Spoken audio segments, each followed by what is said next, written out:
لله رب العالمين والصلاة والسلام على رسوله محمد وعلى آله وصحبه أجمعين أما بعد كنتم خير أمة أخرجت للناس تأمرون بالمعروف وتنهون عن المنكر وتؤمنون بالله ولو آمن أهل الكتاب لكان خيرا لهم وقال تعالى ولله العزة ولرسوله وللمؤمنين وقال تعالى ولا تهنوا ولا تحزنوا وأنتم الأعلون إن كنتم مؤمنين صدق الله العظيم. درود شریف پڑھ لیں. اللہم صلی علی محمد النبی الأمی وعلی آلہ وسلم تسلیما. یہ ربیع الاول کی ابتدائی تاریخیں چل رہی ہیں. عشر اول میں بہت سے لوگ مختلف قسم کی تقریبات منعقد کرتے ہیں. اس تعلق سے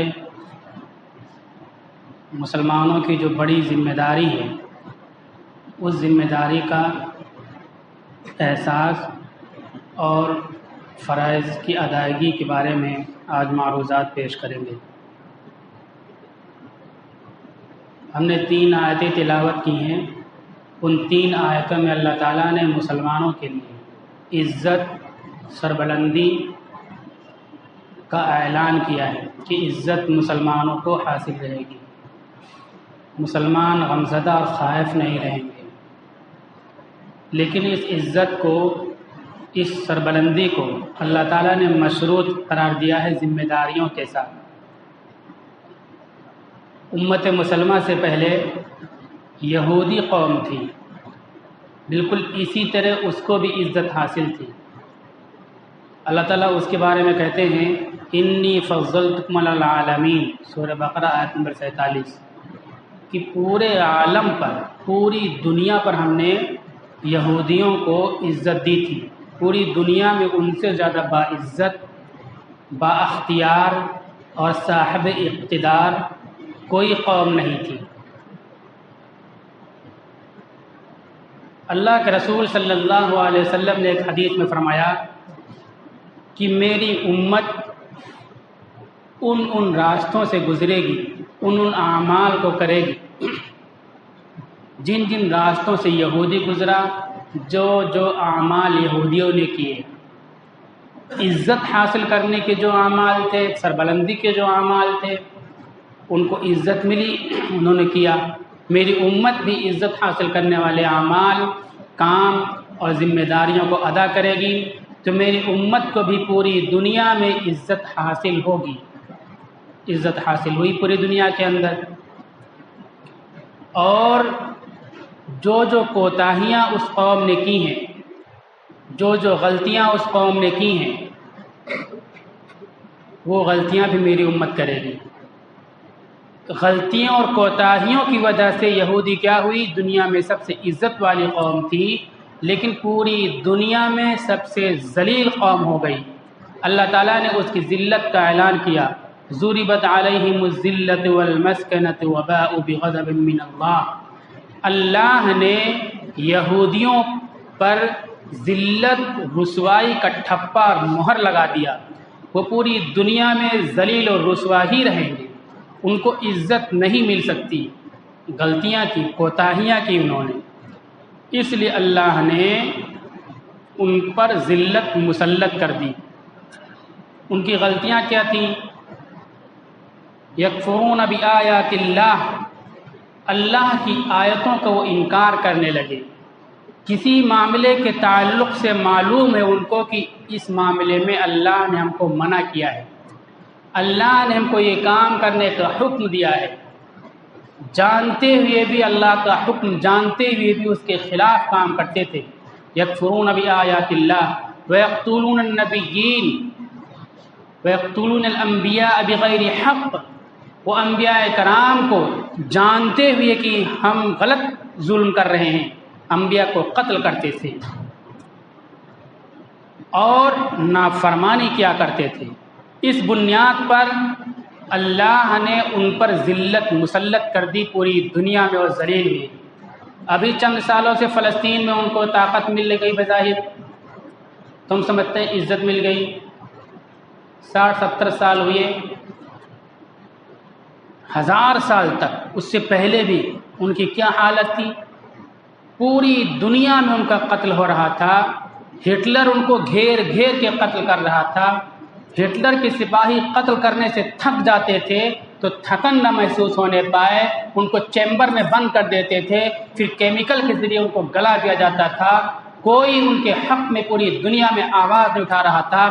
کچھ پڑھے لکھے لوگ صاحب ثروت وہاں سے بھاگنے لگے اپنے اپنے علاقوں سے، دنیا کے کسی ملک میں ان کو پناہ نہیں مل رہا تھا، اگر کہیں پناہ ملی تو فلسطین کے مسلمانوں نے ان کو پناہ دی، ٹاٹ پہن کر کے، پھٹے کپڑے، انڈر ویئر، چڈی پہن کر کے وہاں پہنچے۔ اسلام کا حکم ہے کہ مظلوموں کی مدد کرو، کمزوروں کی مدد کرو، مدد کی۔ وہ تو اللہ کی طرف سے ایک نظام کام کر رہا ہے کہ پوری دنیا کے یہودی اکٹھا ہو جائیں گے اور آخری معرکہ دجال کا عیسیٰ علیہ السلام کا ہوگا تو وہیں ہوگا، اس لیے وہاں اللہ تعالیٰ کی طرف سے ایک نظام کے تحت اکٹھا ہو گئے اور بظاہر ان کو طاقت مل گئی، ورنہ پوری دنیا میں سب سے ذلیل قوم اگر کوئی ہے تو یہودی ہے۔ امریکہ نے ہیروشیما پر جب بم برسایا تھا، ایٹمی بم حملہ کیا تھا، تو چرچل نے، برطانیہ کے ذمہ دار نے کہا تھا کہ میں امریکہ کو سمجھدار سمجھتا تھا، اس کو یہ نہیں کرنا چاہیے۔ اس نے کہ یہودی برادری کا نام لے کے کہتے 4 لوگوں کو لا کے بسا دیتے تو پورا یہ جاپان تباہ ہو جاتا۔ اتنی خبیث قوم ہے یہ، اللہ تعالیٰ نے کہا ذلت مسلط کر دی، وہ ذلیل ہوں گے۔ اسی طرح اللہ تعالیٰ نے مسلمانوں کے لیے کہا کہ عزت مسلمانوں کے لیے ہے، سربلندی مسلمانوں کے لیے ہے، وَلِلَّهِ الْعِزَّةُ وَلِرَسُولِهِ وَلِلْمُؤْمِنِينَ، اللہ کے لیے عزت ہے، اللہ کے رسول کے لیے عزت ہے اور مسلمانوں کے لیے عزت ہے، پوری دنیا میں اللہ کے لیے، اللہ کے نبی کے لیے اور مسلمانوں کے لیے عزت ہے۔ جس طرح اس وقت یہودیوں کے لیے عزت تھی، اسی طرح دوسری پہلی آیت جو تلاوت کی اس میں اللہ تعالیٰ کہتے ہیں کہ تم غمزدہ مت ہو، تم پریشان مت ہو، مایوس مت ہو، تم سربلند رہو گے، تم کو فخر، فتح، سربلندی حاصل ہوگی، ان کنتم مؤمنین، اگر تم مسلمان ہو۔ اللہ تعالیٰ کا اعلان ہے کہ عزت مسلمانوں کے لیے، سربلندی مسلمانوں کے لیے، فتوحات مسلمانوں کے لیے۔ یہ فتوحات، یہ سربلندی اعمال کے ساتھ مشروط ہے۔ جب اپنے اعمال، اپنے فرائض، اپنی ذمہ داریاں مسلمان نہیں ادا کریں گے تو جس طرح سے یہودی ذلیل ہوئے، ان پر اللہ نے ذلت مسلط کر دی، اسی طرح مسلمانوں کے ساتھ اللہ کا معاملہ ہوگا۔ 8 طرح کے عذاب اور 8 طرح کی پکڑ مسلمانوں پر نازل ہوگی۔ بڑی ذمہ داری کیا ہے؟ اللہ کے دین کو، نبی کے پیغام کو پوری انسانیت کے سامنے کھول کھول کر بیان کریں۔ آپ صلی اللہ علیہ وسلم حجۃ الوداع کے موقع پر پوچھ رہے صحابہ کرام سے، حل بلغت، کیا میں نے پہنچا دیا؟ تقریباً 1,24,000 صحابہ کرام موجود ہیں اور بہت سے نہیں موجود رہے ہوں گے، پوچھ رہے ہیں، سب کہتے ہیں کہ پہنچا دیا، ایک ایک فرد بول رہا ہے کہ پہنچا دیا۔ پورے جزیرۃ العرب میں اسلام پہنچ گیا، ایک ایک گھر تک اسلام پہنچ گیا، اس طرح پہنچایا آپ صلی اللہ علیہ وسلم نے۔ یہ امت آقا مدنی کی نائب ہے، آپ کے مشن، آپ کے کام کی ذمہ داری اس امت کو دی گئی ہے۔ اس امت کو جو عزت کا اللہ نے اعلان کیا ہے، سربلندی و فتوحات کا اعلان کیا ہے، وہ صرف اور صرف اسی وجہ سے اعلان کیا ہے کہ یہ امت نبی کی نیابت کرے گی، نبی کے مشن کو آگے بڑھائے گی، اللہ کے پیغام کو لوگوں تک پہنچائے گی۔ جب یہ اللہ کے پیغام کو لوگوں تک پہنچائے گی، نبی کے مشن کو لے کر کے کھڑی ہوگی، نبی کی تحریک کو لے کر کے کھڑی ہوگی، تو پوری زمین پر، روئے زمین پر سب سے زیادہ عزت والی قوم یہی ہوگی۔ ہم اسی کو عزت دیں گے، فتوحات کے دروازے اس کے لیے کھولیں گے۔ اگر یہ اپنے مشن کو چھوڑ دے، اپنے ہدف کو چھوڑ دے، اپنے ٹارگٹ کو چھوڑ دے، جس طرح یہودیوں کو پوری دنیا میں ذلیل و رسوا کر دیا، کوئی ان کا مددگار نہیں تھا، کوئی یار و مددگار، کوئی سہارا نہیں تھا، ان کی کوئی فریاد سننے والا نہیں تھا، چیمبروں میں ان کو جلایا جا رہا تھا، مارا جا رہا تھا، کاٹا جا رہا تھا، کوئی مددگار ان کے لیے کھڑا نہیں ہوا۔ یہ امت اپنے فرض اور ذمہ داری کو چھوڑ دے گی، نبوت کے مشن کو چھوڑ دے گی، نبوت کی تحریک کو چھوڑ دے گی، تو اس امت پر بھی ذلت مسلط کر دی جائے گی، اللہ کی پکڑ اس امت پر آ جائے گی۔ یہ پکڑ 8 طریقے سے آتی ہے۔ مشن کیا ہے ہم یاد رکھیں، ربیع الاول کا موسم چل رہا، اس لیے میں اس موقع پر خاص طور پر بیان کر رہا ہوں۔ بہت سے تقریبات عشق رسالت میں آپ صلی اللہ علیہ وسلم میں کی جاتی ہیں۔ سعادت کی بات ہے، عشق کی چنگاری اگر سینے میں ہے اور عشق اور محبت میں بالفرض اگر کچھ غلط کام کر جائیں تو بھی اللہ کے وہ چیز معاف ہوتی ہے۔ اس عشق و محبت کو مشن نبوی تحریک سے جوڑ دیا جائے اور اس موقع پر دوسرے خرافات کرنے کے بجائے، ناسمجھی نادانی کے کام کرنے کے بجائے نبوت کے پیغام کو، اسلام کے پیغام کو آگے بڑھانے کی کوشش کی جائے، ورنہ نتیجہ الٹا نکلے گا۔ 8 طرح کا عذاب، 8 طرح کی پکڑ امت پر آئے گی اگر نبوت کے مشن سے امت ہٹ جائے، دعوت کی تحریک سے اپنے کو الگ کر لے اور جو تحریک تھی نبی کی اس تحریک کو چھوڑ دے، تو 8 طرح کی پکڑ آئے گی امت پر۔ اور ان تمام چیزوں پر قرآن کی آیتیں بھی ہیں اور احادیث بھی ہیں۔ چونکہ وقت کم رہتا ہے اس لیے ہر ایک عذاب پر آیت تلاوت کروں گا، حدیث پڑھوں گا تو وقت زیادہ ہو جائے گا۔ زبانی طور پر ذہن میں رکھیں کہ 8 طرح کی پکڑ آتی ہے اگر دعوت سے اپنے آپ کو جدا کر لیں اور دعوت کا کام نہ کرے تو۔ پہلی چیز یہ ہے کہ ذلت اور رسوائی مسلط کر دی جاتی ہے، ہم ذلیل ہو جاتے ہیں۔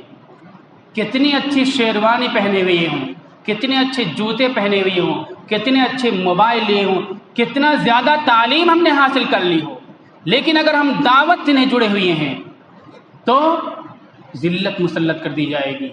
لوگ کہتے ہیں کہ مسلمان تعلیم میں پیچھے ہیں، دنیا کے بڑے بڑے سائنٹسٹ مسلمان ہیں، اور جو دینی سوچ رکھنے والے تھے مسلم ملکوں کے اندر چوراہوں پر ان کو پھانسی دے دی گئی، کوئی ان کو بچانے کے لیے کھڑا نہیں ہوا۔ یہ ذلت کہتے ہیں۔ اس طرح ذلت مسلط کر دی جائے گی اگر دعوت کا کام چھوڑ دو گے تو، پہلی چیز۔ دوسری چیز، اللہ کی لعنت اترے گی۔ ایک ہوتا ہے رحمت، بظاہر حالات ناموافق ہیں، گھر میں کوئی بیمار ہے، آمدنی کا ذریعہ نہیں ہے، راستے نہیں ہیں، لیکن اللہ کی رحمت مایوس کن حالات میں راستہ پیدا کر دیتی ہے۔ کب؟ جب ہم دعوت کے کام سے جڑے ہوئے ہیں، نبوی مشن سے جڑے ہوئے ہیں، نبوت کی تحریک سے جڑے ہوئے ہوں، تو پھر کیا ہوگا؟ لعنت سے محفوظ رہیں، رحمت نازل ہوگی۔ اگر ہم نے اس کام کو چھوڑا تو رحمت کے مقابلے میں لعنت اور پھٹکار اللہ تعالیٰ کی آئے گی۔ دوسری چیز جو اللہ کی پکڑ آتی ہے، غضب الہی، اللہ کا غضب نازل ہوتا ہے اگر دعوت کا کام چھوڑ دیں، نبوی مشن سے اپنے آپ کو جوڑ لیں۔ یہودیوں کے بارے میں کہا گیا غیر المغضوب علیہم ولا الضالین، عیسائیوں کو ضال کہا گیا کہ بھٹک گئے۔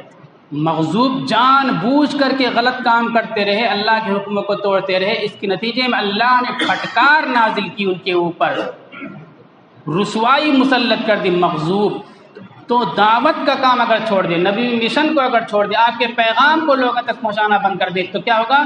اللہ کا غضب نازل ہوگا۔ تیسری چیز، اللہ کی طرف سے فتح اور اللہ کی طرف سے مدد ہم کو نہیں آئے گی۔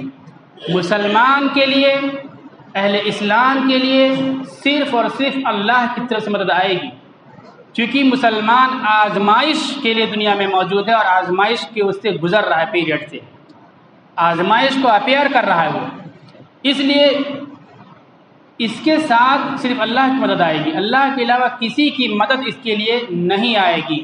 کوئی مدد کے لیے کھڑا ہوگا تو ہمارے ایمان کا، مسلمان کے دین کا ڈاکو بن کر کے کھڑا ہوگا، کوئی مدد نہیں کرے گا۔ اور مدد کب آئے گی؟ جب ہم اللہ کے دین کو لوگوں تک پہنچائیں گے، نبوی مشن کو آگے بڑھائیں گے، نبوی تحریک کو آگے بڑھائیں گے۔ اگر نبوی مشن سے ہم اپنے کو الگ کر لیں تو پھر ہم دعا کریں گے، دعائیں نہیں قبول ہوں گی اور اللہ کی مدد ہمارے ساتھ نہیں ہوگی۔ پانچویں چیز، مغلوبیت ہوگی، ہم مغلوب ہوں گے، دوسرے ہم پر حاکم ہوں گے۔ اپنے ملک کے حالات نہ دیکھیں، 54 ملکوں کو دیکھیں جہاں کی زمینیں خزانے اگل رہی ہیں اور دولت کے ڈھیر لگے ہوئے ہیں، ان کی کرسیاں، پانی کی ٹنکیاں اور نل اور برتن سونے اور چاندی کے موجود ہیں، دولت کی فراوانی ہے، لیکن وہ غلامی کے حالات سے گزر رہے ہیں، غلامی کی زندگی جی رہے ہیں۔ ایک یورپی بچہ ان کو کچھ بول دے تو مجال ہے کہ اس کی حکم کے خلاف اور اس کی مرضی کے خلاف اپنا ایک قدم آگے بڑھا سکیں۔ اللہ کے نبی نے بتلایا کہ جب تم نبوی مشن کو چھوڑ دو گے، اللہ کا پیغام لوگوں کو بتانا بند کر دو گے تو تم محکوم ہو جاؤ گے۔ تمہارے پاس بظاہر سارے وسائل حاصل ہوں گے، ساری چیزیں حاصل ہوگی، لیکن تم غلام بن کر کے زندگی گزارو گے، مالک اور حاکم بن کر کے زندگی نہیں گزار سکتے ہو۔ پانچواں عذاب یہ آئے گا کہ نبوی مشن کو سے اپنے آپ کو جدا کر لیں تو ہم مغلوب و غلام ہو کر کے زندگی گزاریں گے۔ چھٹی بڑی چیز، نبوی مشن کو چھوڑو گے، دعوت کو چھوڑو گے تو اشرار، بدترین قسم کے لوگ تم پر مسلط کر دیے جائیں گے۔ کیسے کیسے بدترین قسم کے لوگ مسلط ہیں، تصور کیجئے۔ مجرم، اپرادھی، انسانی جانوں کا دشمن قلمدان کا مالک بنا ہوا ہے، قانون لکھنے بیٹھا ہوا ہے، چور ڈاکو قانون لکھ رہے ہیں، انسانی لاشیں کتے اور جانور نوچ رہے ہیں، ان کی کوئی خبر لینے والا نہیں ہے، مجبور سڑکوں پہ چل رہے ہیں، ان کو کوئی کھانا کھلانے والا نہیں ہے، اور جو مسلط ہیں اس ذمہ داری کو محسوس نہیں کرتے۔ رسول اللہ صلی اللہ علیہ وسلم کا فرمان، حدیث، قرآن کی آیتیں اس پر گواہ ہیں۔ نبوی مشن کو چھوڑ دو گے تو تم پر بدترین لوگ، ظالم لوگ مسلط کر دیے جائیں گے، وہ تم پر حکم چلائیں گے، دن کے اجالے میں انصاف کا قتل کریں گے، اپرادھی کو مظلوم اور مظلوم کو اپرادھی بنا کر کے پیش کر دیا جائے گا۔ ساتویں چیز، یہ حدیث ہے، نبوی مشن کو چھوڑ دو گے، دعوت کا کام چھوڑ دو گے تو دعائیں نہیں قبول ہوں گی۔ اچھے لوگ، نیک و صالح لوگ دعائیں کریں گے، دعائیں نہیں قبول ہوں گی۔ پوری دنیا کے اندر 200 کروڑ مسلمان ہیں، جو ڈاٹا نیٹ وغیرہ پہ دکھائی پڑتا ہے اس لحاظ سے 200 کروڑ مسلمان ہیں پوری دنیا کے اندر۔ کتنی دعائیں کرتے ہوں گے؟ کوئی 50 دعا کرتا ہوگا، کوئی 5 دعا کرتا ہوگا، کوئی 100 دعا کرتا ہوگا، کوئی 10 دعا کرتا ہوگا۔ دن میں تمام مسلمانوں کی طرف سے ایک دعا شمار کر لیں تو یومیہ مسلمان 200 کروڑ دعائیں اللہ سے کرتے ہیں۔ سچوں کے سچے آقا مدنی صلی اللہ علیہ وسلم، جن کے نام پر کچھ تقریبات منعقد کی جائیں گی اس موسم میں، انہوں نے فرما دیا کہ تمہاری دعائیں نہیں قبول ہوں گی اگر تم نبی مشن سے اپنے آپ کو الگ کر لو گے، اللہ کا پیغام لوگوں تک نہیں پہنچاؤ گے، اللہ کا دین لوگوں تک نہیں پہنچاؤ گے، لوگوں کو کفر شرک کی اندھیروں سے نکالنے کی فکر نہیں کرو گے، اللہ تعالیٰ تم پر ظالم لوگوں کو مسلط کر دے گا اور تمہاری دعائیں نہیں قبول ہوں گی۔ تم بہت نیک ہوگے، بہت پارسا ہوگے، تمہاری روزی حلال ہوگی، تمہاری آمدنی حلال ہوگی، تم اپنے خون پسینے کی کمائی کھاتے ہوگے، اور گاؤں کی مسلح سے لے کر کے کعبہ کی مسلح تک، مسجد نبوی کی مسلح تک، مسجد اقصیٰ کی مسلح تک، تمام مقام پر دعا کرو گے، کہیں بھی تمہاری دعائیں نہیں قبول ہوگی جب تم نبوت کے مشن سے اپنے آپ کو الگ کر لو گے۔ دعائیں نہیں قبول ہوں گی، یہ 7واں عذاب امت پر مسلط ہوگا۔ 8واں عذاب، یہ بھی بہت بڑا عالمیہ ہے۔ 8واں عذاب امت میں یہ آئے گا کہ آپسی اختلاف میں امت الجھ جائے گی، بالکل یہودیوں کی طرح۔ یہودی پیچھے سے فرعون اپنی پوری فوج لے کر کے پیچھا کر رہا ہے، سامنے دریا ہے، اب ظاہر سی بات ہے آگے جائیں گے دریا میں ڈوبیں گے، پیچھے تو فوج آ رہی ہے، سب پکڑ لے جائیں گے، مارے جائیں گے، کاٹے جائیں گے۔ موت کے منہ میں تھے، لیکن وہ 12 قبیلے تھے، ان کے دل ایک دوسرے سے پھٹے ہوئے تھے، ایک راستے پر سب نہیں چلنا چاہتے تھے۔ وہ ادھر جائے گا، اس کی ڈگڈگی ادھر بجے گی، اس کی گھوڑی ادھر جائے گی، ایک راستے پہ نہیں چلنا چاہتے تھے۔ اس کے نتیجے میں پھر ان پر ذلت آئی، یہ امت بھی آج دیکھیے 1.5 بالشت کا اختلاف، سینے پہ ہاتھ باندھنا ہے کہ ناف کے نیچے ہاتھ باندھنا ہے۔ وہ موت کے منہ میں تھے، اپنے اختلاف کو نہیں ختم کر سکے۔ رسول اللہ صلی اللہ علیہ وسلم فرمایا میری امت بھی اسی طرح سے، حدیث میں کہ اگر کوئی یہودی گوہ کے بل میں گھسا ہوگا تو میری امت کے لوگ بھی وہ کام کریں گے اور گوہ کے بل میں گھسیں گے، وہ برائی کریں گے۔ 1.5 بالشت کا اختلاف ہمارا نہیں ختم ہو رہا ہے۔ یہ کوئی افضل غیر افضل کا مسئلہ نہیں ہے، یہ اللہ کی طرف سے ہم پر ایک پکڑ ہے، اللہ کا یہ عذاب ہے کہ ایک افضل غیر افضل چیز جس کے بغیر نماز میں کوئی فرق نہیں پڑے گا، جس کے کرنے سے ثواب میں اضافہ ہوگا، افضل غیر افضل کی بنیاد پر ہماری مسجدیں میدان کارزار بنی ہوئی ہیں اور نئی نئی مسجدیں بنائی جاتی ہیں۔ اختلاف و انتشار میں قوم مسلط ہو جائے گی۔ کب مسلط ہوگی؟ جب فرصت میں ہوگی۔ فرصت میں کب ہوگی؟ جو ذمہ داری تھی اللہ کے دین کو لوگوں تک پہنچانا، اللہ کے پیغام کو لوگوں تک پہنچانا، نبی کی زندگی کو لوگوں تک پیش کرنا، یہ کام نہیں کریں گے تو آپس میں اختلاف و انتشار پیدا ہو جائے گا اور آپس میں لڑتے رہیں گے۔ حدیث میں ہے، قرآن کی آیت ہے کہ اللہ تعالیٰ کہتے ہیں کہ ہم تمہیں عذاب دیں گے، ہم تمہیں عذاب دیں گے۔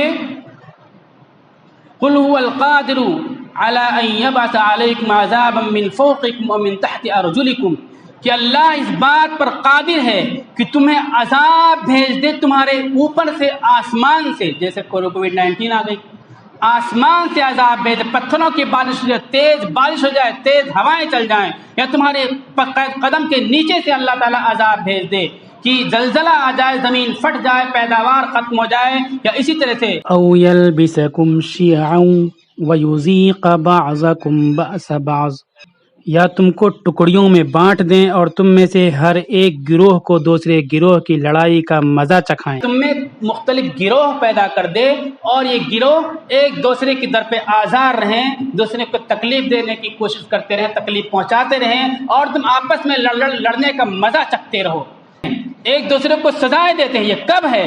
جب ہم نے اپنے مشن کو، اپنی ذمہ داری کو، اپنے فرض کو چھوڑ دیا۔ تو ہم نے اس موقع پر اس لیے کہا کہ بہت سارا کام ہم کریں گے، اللہ تعالیٰ ان کاموں کو قبول کرے، جو غلطیاں ہوتی غلطی سے محفوظ رہیں۔ اصل ہمارا مشن، مقصد کیا ہے؟ نبوی مشن کو آگے بڑھانا، آپ کی تحریک کو آگے بڑھانا۔ ابو جہل کے یہاں رسول اللہ صلی اللہ علیہ وسلم گئے تھے، بار بار ڈانٹتا تھا۔ ہم کتنے لوگوں کے پاس اللہ کا پیغام لے کر کے، اللہ کا دین لے کر کے گئے؟ اگر ہم دین لوگوں تک نہیں پہنچائیں گے تو یہ 8 طرح کا عذاب قرآن کی آیتوں سے، احادیث نبویہ سے رسول اللہ صلی اللہ علیہ وسلم نے اعلان کیا ہے، عذاب آئے گا۔ اور جب دین اللہ کا لوگوں تک پہنچانا شروع کر دیں گے، سارے فتنے بند ہو جائیں گے، ساری مصیبتیں بند ہو جائیں گی۔ اور حدیث میں آتا ہے کہ امت کے آخری لوگ حالات میں گرفتار ہوں گے، عزت ان کو اسی وقت حاصل ہوگی جو صحابہ کرام نے کیا، نبوی مشن کو لے کر کے دنیا میں نکل گئے، دنیا میں فتوحات کے دروازے کھلتے چلے گئے۔ آخر میں ہماری امت کے ساتھ حالات ہوں گے، نبوی مشن کو لے کر کے آگے بڑھے گی تو اس کے لیے بھی فتوحات کے دروازے کھلیں گے۔ ربیع الاول کے موسم میں سیرت کی کتابیں اور تفسیر کی کتابیں، یہ سب زیادہ سے زیادہ سینڈ کریں، آگے بھیجیں اور دعوت کے کام کو آگے بڑھائیں۔ ہر آدمی کسی نہ کسی طور پر دعوت سے جڑے۔